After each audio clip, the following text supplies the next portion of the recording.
As we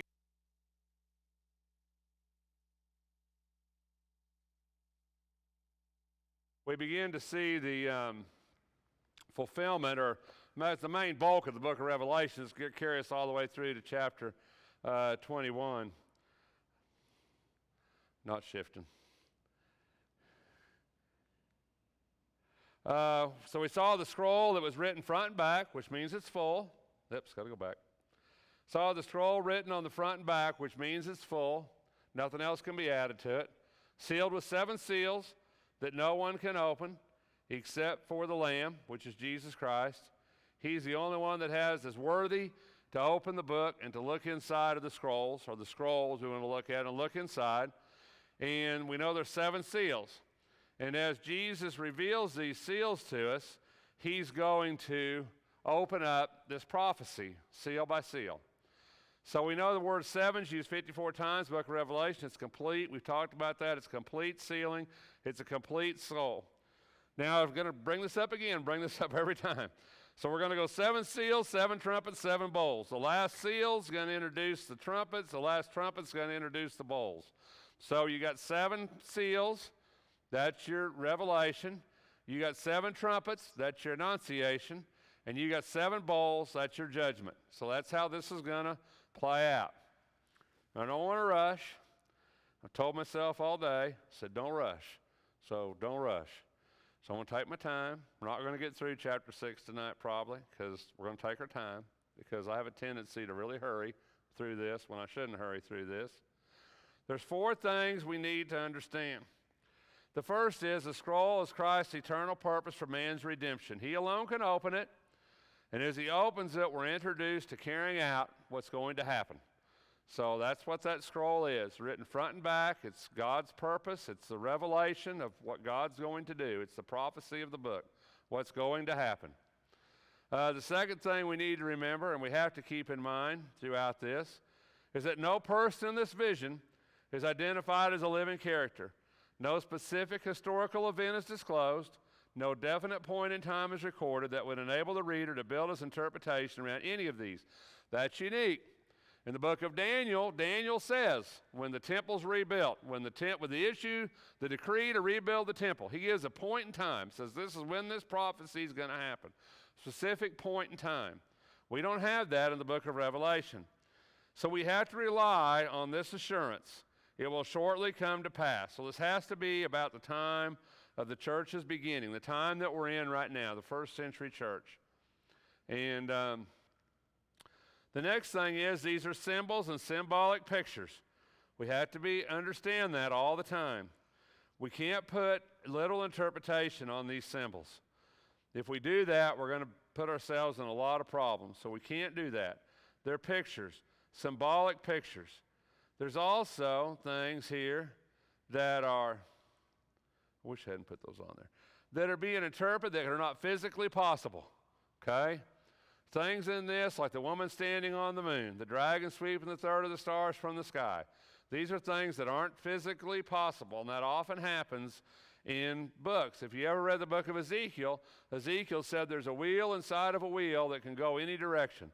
Things that aren't physically possible to happen, and yet in these visions, that's what they see. So we don't have to look at it as things that happen. It's just like the seals. We would have to open all 7 seals to open the scroll. That's not how this plays out. Every seal is going to reveal. So it's not physically possible.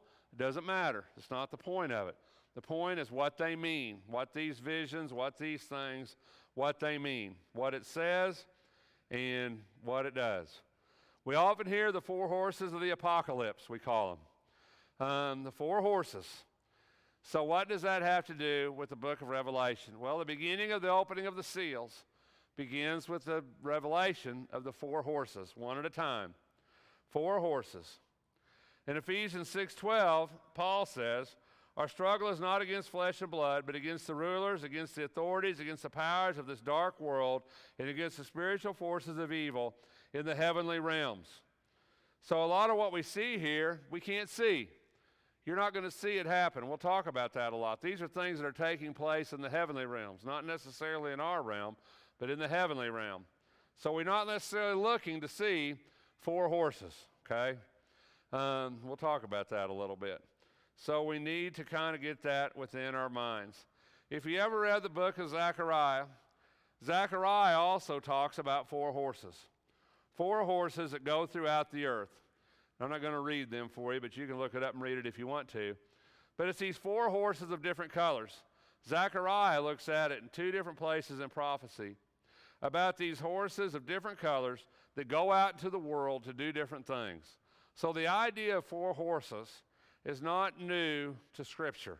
It's ancient. It's old. Okay, this isn't something new. This is old. Got to remember that. A lot of things in Revelation are old, things we brought forth from the Old Testament. Horses that we cannot see are not new to the Bible. In 2 Kings, if you remember, when Elisha, they're surrounded, Elisha says, open his servant eyes that he may see. And he sees the hills full of chariots of fire and horses of the Lord, right? So these things do not necessarily mean that we have to see them, but they're representative. Why horses? Because horses are swift, the fastest animal of the time. They're used in war. They're used as messengers to carry messages because they're fast. They're able to go quickly to different places. They're representative of that, being able to travel, being able to go, being able to carry things away, carry things out into the world.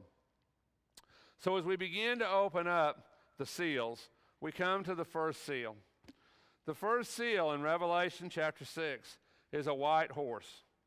Now, white in the book of Revelation always represents purity and holiness, okay? White always represents purity and holiness without exception in the book of Revelation. The martyrs we'll talk about when we get to the 4th seal. They're clothed in white robes, okay? Jesus says to the churches, I'll give you white garments. So white is always holiness in the book of Revelation. So when we begin to see white, then the first thing we begin to see is this white, this perfect, this holiness. So let's look a little bit at that first seal. It says, I looked, and behold, a white horse, and he who sat on it had a bow, and a crown was given to him. He went out conquering and to conquer. So the question we have to ask is, who is on the horse, okay? Who is on the horse? Well, there's some things we know. Number one is, it's white. So whoever's on that horse is holy. It's not evil. This isn't the Antichrist. This isn't any of that, because it has to be somebody that's holy. The other thing is he has a bow. David says the bow is for conquering. David said the Lord has curved my bow when he talks about being able to go out and defeat an enemy. So the bow is for warfare. It's for conquering. The other thing is he has a crown, and this crown he has is not a diadem, not a kingly crown. This is the Stephanos, the crown of victory. So he has the crown of victory upon his head. So whoever this is holy. He's going out to conquer the world, and he has a victor's crown. So he's a victor. He's overcome. So if you really start to put that picture in your head, the one on this horse, I believe, has to be Christ. Christ is the rider of this horse. He's going out to conquer, not to conquer physically, to make war on the world. He's going out to conquer spiritually by the gospel, by his word, by taking over and performing, doing what God will do, because he will take over the world. The gospel will take over the world. And I think Christ is the rider of this first horse. He's going forth in the gospel to conquer the souls of men. I don't think this is a physical conquer. He's not physically going to conquer anything, but he's going out to conquer the souls of men. He's going out to conquer in a spiritual idea, to conquer things that are spiritual. He's wearing the victor's crown, Stephanos, not the kingly crown, but the Stephanos, the victor's crown, because he's overcome the world. That's what he says in the Gospels. He says, I've overcome the world. I've been victorious. So Christ is the victor. Christ has overcome the world. And he's preaching not only in person, but he's preaching through the gospel. The second seal, it says, I broke the second seal, and I heard a second living creature saying, come. And another, a red horse, went out.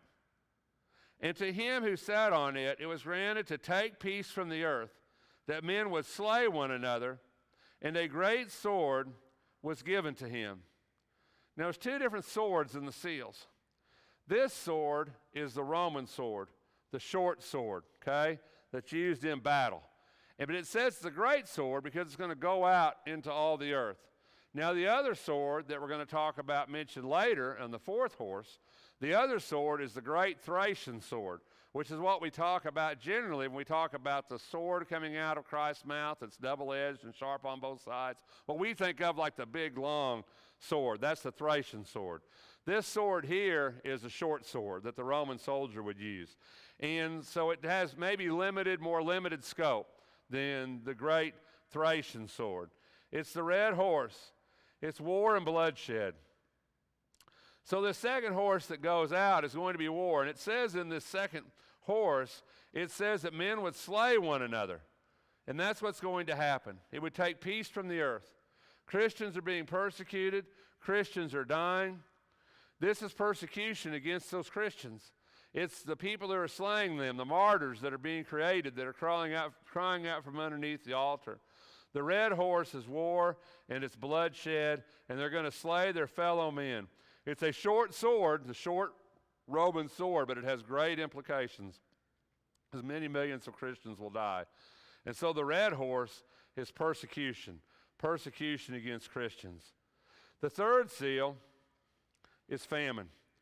When he broke the third seal, I heard the third living creature saying, "Come." And I looked, and behold, a black horse. And he who sat on it had a pair of scales in his hands. And I heard something like a voice in the center of the four living creatures saying, "A quart of wheat for a denarius, and 3 quarts of barley for a denarius, and do not damage the oil and the wine." So what does it mean? This is a little more difficult. What it means is that certain people are going to be without, okay? But not everyone. It means that it's going to cost you a lot to get food, but that food's still available. Because Christians were denied the way to make a living. They were denied a way to purchase things. And so it begins to be about them. In this horse, he has scales in his hands. Scales are always about buying. And if you read the text, it says that a denarius for a quart of wheat. A quart of wheat is enough for a working man of food for 1 day approximately. And a denarius is a day's wage. So basically it means that it's taken his whole day's wage for him to buy enough to sustain himself, not even including his family. It also says 3 quarts of barley for a denarius, because barley is cheaper than wheat. But then if you'll read a little further down into it, it says the oil and the wine will not be damaged. So the oil and the wine, which is what the rich people would get because poor people couldn't afford oil and wine, the oil and wine's available. It wasn't going to hurt that. In other words, the people who were under Rome, the people who had money, it wasn't going to hurt them. But this was going to hurt Christians because Christians didn't have the money to buy it. It was costing them a lot. And Rome, the Romans, were taking away their ability to make a living. So they didn't really have a good way to make money. So it was a famine against Christians. It was hardship, basically, maybe the best way to look at it. It was hardship against Christians. But the rest of the world was not affected. Those Romans and those that were wealthy, they were not affected by this. But Christians would be. So the third horse is famine. Now the fourth horse is kind of an interesting horse. The fourth horse, come, and I looked, behold, an ashen horse. Now, that's a weird word in the Greek, number one. Ashen. When I think of an ashen horse, I think of maybe kind of a pale white horse. But really, it means kind of an off-green horse, interestingly enough, kind of like a light green. So it's more like something that would be sickly. You wouldn't want to look at, in other words. Ashen. You think of death, you think of the color ashen. You think of that lifeless color. Well, that's kind of what it means. He's an ashen horse because he's death. And when this ashen horse appears, the pale horse, as it's often called, it says that death and Hades was following. Death and Hades are always mentioned together in Revelation. They're like one and the same. So Hades Hades, is a realm of the dead in the Bible. So death and Hades, the realm of the dead, follow it. They're always connected. Now, they're both going to be destroyed at the end of the book of Revelation, but they always follow one another. They're always together in the book of Revelation. So when you see them, that's how it is. It says Christ has the keys, so Christ still has authority over that. In Revelation 20, it says they give up their dead, and they're both cast into the lake. So eventually, they're both going to be destroyed in the book of Revelation. They'll both be destroyed together. Here, if you read through this, it says authority was given to him over a fourth of the earth. Now, why is that important? Once again, numbers, numerology, a fourth. A fourth is only part, okay? Not all. So in other words, death is going to have authority, but not total authority. Everyone's not going to die. This isn't the last judgment. A lot of times when people read the book of Revelation, they think the fourth horse is the last judgment, that that's the end. But it's not, because he only has authority over a small part of the earth, just a fourth, not all of it. So this isn't total devastation. This isn't total death. It said, to kill with a sword. Now this is the Thracian sword. The great sword, the Thracian sword, like we think of when we see a sword in a movie like King Arthur or something. And that's the sword always. When it says Christ had the sword of the mouth, you read that in Revelation, that's the Thracian sword. Hebrew writer says the word is a sword, is a word of God. The sword is a word of God. That's the Thracian sword. The double-edged sword, able to cut both soul and marrow, cuts both directions. The short sword didn't do that. And that's what it's talking about here, is the great Thracian sword. It's about judgment. It's about death. To kill with a sword, with famine, with pestilence, and by the wild beasts of the earth. So this is the death that's going to come upon Christians. Famine, because like we said, they couldn't buy stuff. That was the third horse. Famine. They were cut off from their wealth. They were cut off from their jobs. They were cut off from what they were able to do. Pestilence in the Bible is like we would consider a plague, like the bubonic plague, the black plague, those type of things. That's pestilence in the Bible, and that would happen because of malnourishment, because they were in a poor part, because those things happen when you're in those type of situations. And wild beasts, because Christians at that time were thrown into the theater. They were destroyed by wild beasts. They were destroyed by lions. They were eaten alive. So he says death is going to come in many different ways to Christians. It's going to come directly by the sword. It's going to come because of the famine of the land. It's going to come because of pestilence. It's going to come because of wild beasts. Death's going to come in many ways, and the death of these Christians is going to come. And so these four horses represent these four very distinct ideas. Hades is a place of the dead. The word Sheol in the Hebrew, Sheol in the Old Testament is exactly the same thing. When the Old Testament talks about Sheol, it's talking about Hades. Ecclesiastes 9 says, whatever your hand finds to do it, all your might, for there's no activity or planning or knowledge or wisdom in Sheol where you are going. In the Old Testament, righteous and unrighteous all went to Sheol. In the New Testament, that was divided, and only the unrighteous were going to Sheol. That's another lesson entirely. But we see that throughout the Bible in different verses of the Bible. So the four horses. The first one is going forth of Christ in the gospel. The second one is persecution of saints, which followed the preaching of the truth. The third horse is discrimination in labor and business, which added to the suffering of Christians. Okay, not necessarily famine, which is what we always say. The third horse is famine. But it was really persecution and famine specifically of Christians, because they weren't able to do those things that they should do. And the fourth horseman is judgments that I think judgments against Christians. I think it's the death of Christians is really what we're talking about in the fourth horse. And I think that really fits into the fifth seal, which we'll talk about next Sunday night, which is the martyrs under the altar crying, how long, how long? And I think that really leads us into those Christian martyrs, those that have been killed because of Christ. I hope I'm going slow enough. I hope this makes sense. We're going to stop there. We'll do the fifth and the sixth seal next Sunday night, because it'll take me longer to do them. And I hope it's making sense. So if it's making sense, we're doing good, right? So I hope that's where we're at. You always can ask questions. I love questions. If there's any way that we can help you this evening, let it be known while we stand.